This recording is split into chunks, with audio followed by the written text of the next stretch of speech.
welcome back. I am Mark Seguin, your host, and gonna have a kind of a fun training today with you. Want to talk about identity theft myths and misconceptions.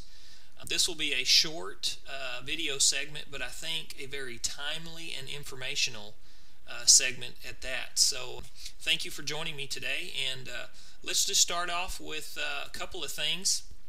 I want to take a look at popular consumer actions, preventions people try to do to prevent themselves from being a victim of identity theft. So first of all, 21% of adults in the U.S. have put fraud alerts on their credit reports. 21%. Now, what's interesting about a fraud alert is that it only lasts typically for 90 days, and it makes you look like you're a victim of identity theft. So what does that mean? Well, that means that when a potential retailer or bank or credit union or whatever assess you or does a credit check to determine whether to loan you money or not, they will instantly be notified that you may be a victim of identity theft. Not that you are, but that you may be. It could cause them to rate you up for interest rate and a number of things, but also it doesn't stop them from extending credit to you or to the thief that's using your information. It's just an alert to alert the creditor that you might be a victim or that you may not be who you say you are. And they typically only last 90 days, and under special circumstances where there's some extenuating things, they can make them last up to 5 years.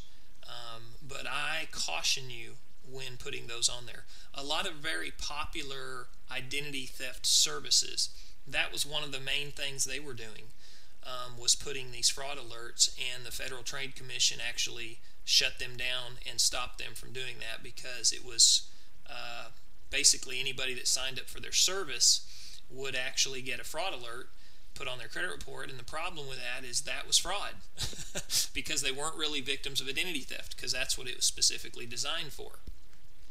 The next popular service is called a credit freeze. What's interesting about this is it's estimated that somewhere between 50 and 70,000 adults have utilized these services. Now, what a credit freeze does is it actually locks your credit report down. You pay somewhere in the neighborhood of about $10 per credit reporting agency: Equifax, TransUnion, and Experian. And each one will put this freeze on your credit report, and then no one can check your credit or look at anything. And what happens is, though, when you need to apply for credit, then you have to pay a fee, and they will lift the freeze for a certain period of time and then put it back on there. As you can see in the yellow on our PowerPoint, the preventative measures in the marketplace are only going to catch about 16.5% of identity related issues, because only about 16.5% of identity theft is related to your credit report. The rest of it is all the other areas that we talked about in the earlier segment. So let's take a look at a couple of other things. I'm going to ask you guys some questions. So,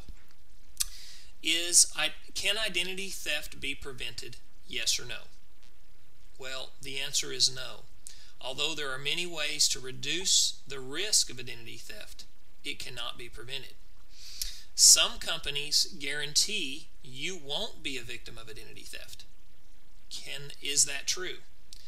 Well, you need to read the fine print, because they are not guaranteeing you won't be a victim of identity theft. They're actually guaranteeing you that you won't be a victim of identity theft due to a failure in their system. You've probably heard of the $1 million guarantee. Things are not always what they seem. Okay, next one. If I become a victim of identity theft, I will have to pay the debts incurred by the thief.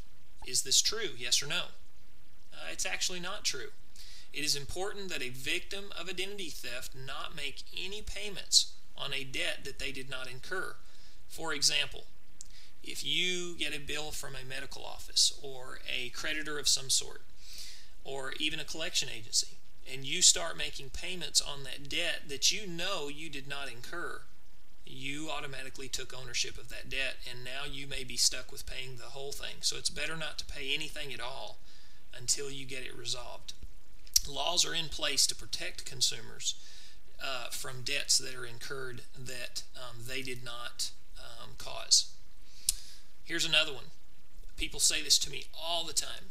I shred all my documents and I subscribe to credit monitoring. Tools and practices can reduce your risk of identity theft, but cannot absolutely prevent it.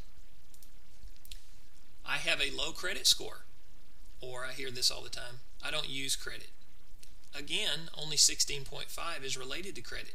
Do you have a driver's license, or do you have a social security number? Do you have a medical file? Do you not use those? So realize that that's not going to prevent it. Here's another one. Everything is in my spouse's name. I get that one a lot. Just because you aren't using your identity for credit doesn't mean that the thief isn't using it.